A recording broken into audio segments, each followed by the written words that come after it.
L'impatto, le urla, l'immediata telefonata al 118. Raccontano questo alcuni cittadini di via Forlanini, zona residenziale nell'area di Padova 2000.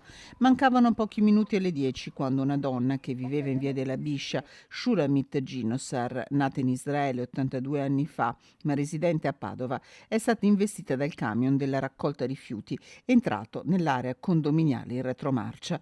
A bordo c'erano due persone che subito si sono fermate. Le condizioni dell'anziana sono apparse disperate. Dopo le prime cure sul posto, i sanitari hanno tentato invano il trasporto in ospedale, ma purtroppo per Shulamit Ginosar non c'è stato nulla da fare. In ospedale, in stato di shock, è stato portato anche l'uomo alla guida del camion, un quarantenne residente nel Veneziano. Il mezzo appartiene a una cooperativa di Comacchio che lavora in appalto per la municipalizzata di Padova. Le indagini sono condotte dalla polizia locale che ha dato il via a tutti gli accertamenti per ricostruire l'esatta dinamica del tragico incidente.